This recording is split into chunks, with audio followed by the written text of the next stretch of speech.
시장이 해체되고 대중이 분산됨에 따라 고객들은 이전보다 더 관계를 좇는다. 자신이 따를 사람을 찾으며 무엇이든 함께 할 수 있는 사람을 찾는다. 세스 고딘이 쓴 린치핀이라는 책에 나오는 문장입니다. 여러분은 대중이 분산되었다 라는 말에 대해서 듣거나 생각해 본 적 있으신가요? 시장이 해체되었다고 합니다. 도대체 무슨 말일까? 네, 경영학과도 어떤 마케팅도 배우지 않은 제가 처음에 이 이야기를 들을 땐 도대체 무슨 말이지? 라는 생각을 했습니다. 이것에 대한 힌트를 트렌드 코리아라는 책에서 찾을 수 있었는데요. 트렌드 코리아에 보면 평균 실종이란 키워드가 있습니다. 평균이 실종됐다.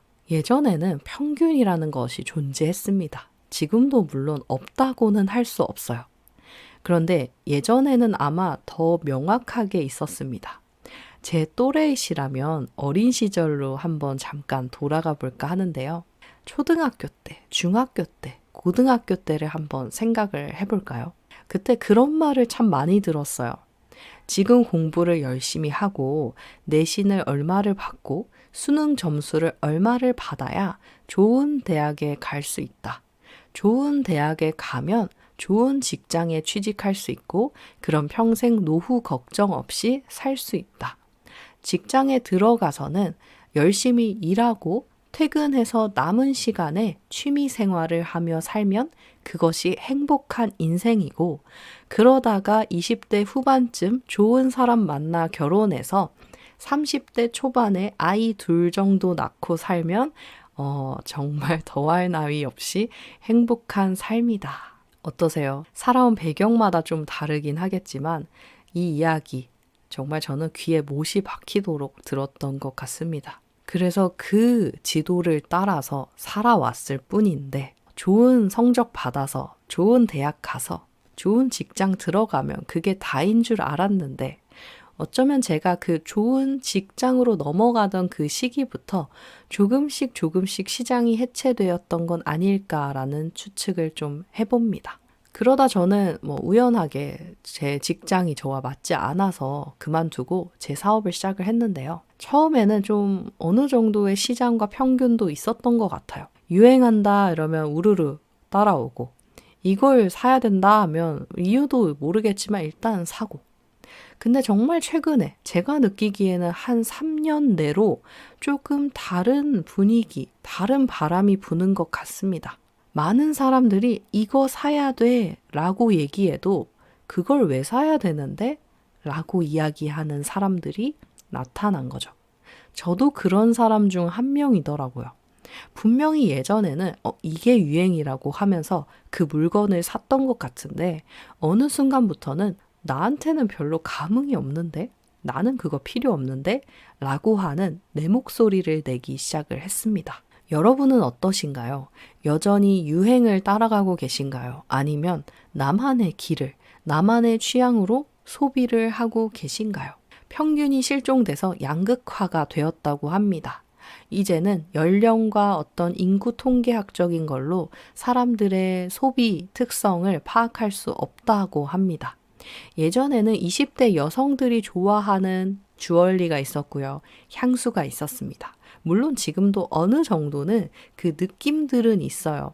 20대 초반이라고 하면 사회생활을 시작하고 뭔가 상큼하고 통통 튀는 이미지가 또 떠오를 수 있기 때문에 그 이미지에 맞는 향수를 쓰기도 하겠지만 그렇게 생각하지 않는 20대 초반 여성들이 많아지고 있다는 거죠. 더 성숙하고 고혹적인 느낌의 향을 좋아하는 20대 초반 여성이 있을 수 있고 그래서 이렇게 인구 통계학적인 것들로 사람들의 소비 패턴을 분석하는 게 점점 어려워지고 있다고 합니다. 그러면 이제 무엇으로 사람들의 취향을 파악할 수 있는가 했더니 정말 그 취향이더라고요. 그 취향을 가진 사람들을 묶어놓고 보니까 성별도 국가도 하는 일도 모든 것이 다른데 공통된 가치관, 세계관을 가지고 있었다고 해요. 저도 참 최근에 알게 된 사실인데요. 제가 지금 새 브랜드를 준비하면서 워크샵을 하나 듣고 있어요. 근데 그걸 들으면서 느낀 것 중에 하나가 제가 공방을 선택한 게 공방이라는 비즈니스로 선택을 한 게 아니라 어쩌면 그냥 제 가치관과 신념에서 어쩔 수 없이 자연스럽게 선택한 것이었다라는 걸 깨닫게 됐어요. 좀 더 쉽게 얘기하자면 제가 공방을 선택할 수밖에 없는 삶의 태도를 가진 사람이었던 거죠. 그래서 정말 신기한 게 저처럼 저와 같은 생각을 갖고 공방하시는 분들은 진짜 비슷한 거예요. MBTI가 똑같을 때도 있고요. 또 성향이 똑같을 때도 있고 주변에 친구가 정말 친한 친구 한두 명밖에 없는 것도 비슷하고 일을 할 때 돈도 벌어야 하지만 돈은 생계 유지, 그 이상도 이하도 아니며 내가 일을 할 때 가장 중요한 건 의미이고 사람들에게 선한 영향력을 나누는 것이다 라고 생각을 하시더라고요. 어쩌면 저와 잘 맞지 않는 제 반대편에 있는 분들은 이렇게 생각하실 것 같습니다. 공방해서 돈 벌어야지. 유명해져야지. 그리고 노출 많아져야지. 전환율 높여야지. 상품 뭐가 됐든 많이 올려야지. 사입해서 상품 개수 채워야지. 상위 노출해야지. 이런 것들 생각하시고 고민하실 것 같습니다. 물론 저도 이런 생각을 하는데요. 그게 1순위는 아니라는 거죠. 공방을 한다라고 했을 때 가장 중요했던 건 저는 돈보다도 내가 정말 원하는 일이 맞는가 하는 일이었습니다. 한 가지의 예가 생각이 나는데 저는 공방을 시작하고 한 1, 2년 지났을 그때쯤부터 부케 캔들이라는 것을 팔기 시작했습니다. 그때면 아마 2019년 정도 됐을 것 같아요. 그때 처음부터 잘 팔리진 않았지만 갑자기 부케 캔들 열풍이 불면서 잘 팔리기 시작을 했습니다.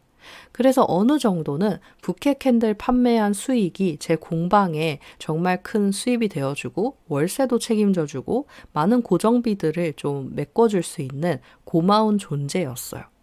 근데 이걸 계속 하는데 처음에는 왜 이렇게 재미가 없지라고 생각을 했습니다. 그리고 저를 탓했어요. 이렇게 재미만 추구하다니 정말 아직도 철이 없고 어리구나. 다영아 돈 벌어야지 라는 생각을 하면서 꾸역꾸역 부케 캔들을 이어갔고 이 일을 좋아하려고 정말 노력을 많이 했습니다.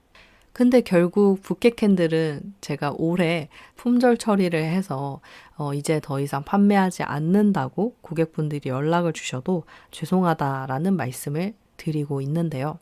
그 결정을 하기까지 참 쉽지 않았어요. 왜냐하면 저에게 있어서 또 하나의 큰 수익원이었으니까요.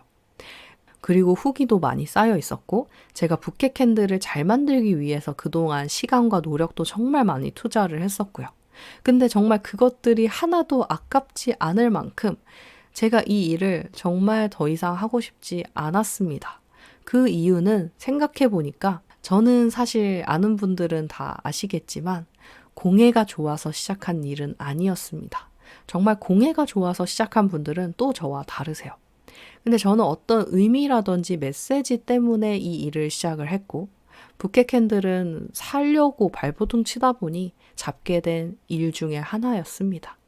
물론 그 안에도 의미가 있고요. 메시지도 있지만 제가 생각하는 사람들이 원하는 것을 하며 정말 자기 자신답게 살았으면 좋겠다라고 하는 그 메시지를 충족시켜주는 제품은 아니었습니다. 그리고 제가 결혼을 또 해보니까 친구가 그랬어요. 다영이 부케는 어떻게 내가 돌려주지? 캔들로 만들어 주기에는 부케 캔들 파는 사장님이고 액자로 만들어 주기에도 이게 맞나 싶고 어떻게 해야 되는지 모르겠다라는 얘기를 할 때 웃으면서 제가 말했습니다. 그냥 그 부케 너 가져. 네, 저 안 줘도 된다고 얘기를 했어요. 이 의미에 대해서 그냥 그런 생각이 들더라고요. 부케 뭐하러 다시 돌려주나. 그냥 받은 친구, 그걸 준 자체의 의미가 너 다음에 행복한 결혼해 하면서 주는 건데 그걸 다시 돌려받는 게 무슨 의미인가라는 생각이 들더라고요. 그냥 그 친구가 집에 가져가서 화병에 며칠 더 꽂아놓고 그냥 그거 보면서 나도 행복한 결혼해야지 라고 조금 좋은 마음 얻게 된다면 그게 원래 부케를 주는 의미가 아닐까 싶더라고요. 어쨌든 여러 가지 생각들 때문에 저는 부케 캔들을 접게 됐고 처음에는 그래도 월세는 충당이 됐었는데 라는 생각들을 하면서 좀 아쉬운 마음도 있었지만 지금은 잘했다는 생각이 듭니다. 부케 캔들 만드는데 꽤 많은 품이 들어갔어요. 꽤 많은 시간이 소요가 됐고요. 근데 그 시간에 제가 원하는, 제가 나누고 싶은 그 메시지를 다듬어가는 일에 집중을 하니까 훨씬 더 좋더라고요. 그래서 참 이런 결단이 쉽지는 않지만 내가 무엇을 원하는지 알게 된다면 정말 그 용기 있게 결단하는 것도 참 필요하다라는 생각이 듭니다. 제가 처음에 부케 캔들 하나 팔려고 이 공방을 시작한 건 아니었으니까요. 저는 그냥 제가 중요하다라고 생각하는 가치와 메시지들을 제품에 각인하던지, 스티커를 붙이던지, 인쇄하던지, 그렇게 해서 사람들에게 전하고 싶었을 뿐이거든요. 이렇게 내가 처음에 뭘 하고 싶었는지를 생각해 본다면 뭘 하지 말아야 할지도 보이는 것 같습니다. 사람들이 뭘 좋아하는지 모르겠어요 라는 고민이 드신다면 사람들이라는, 다시 말하면 대중이라는 건 이제 없다라는 이야기를 전해드려 봅니다. 대중이 없다면 어디에 집중해야 할까요? 저는 반대로 여러분도 소비자잖아요. 소비자인 여러분 자신에게 집중해 본다면 대한민국에 5,400만 국민이 있다고 하는데 지구상에 77억의 인구가 있다고 하는데 나 같은 사람 500명, 1000명은 없을까라는 생각이 듭니다. 정말 나 같은 사람 500명, 1000명과 함께 이 공방 일에서 내가 진짜 원하는 것들을 해나간다면 충분히 먹고 살고요. 또 의미도 발견하고요. 선한 영향력까지 선순환시킬 수 있는 그런 정말 내가 사업을 시작한 그 진짜 이유를 달성하게 될 수 있지 않을까 싶습니다.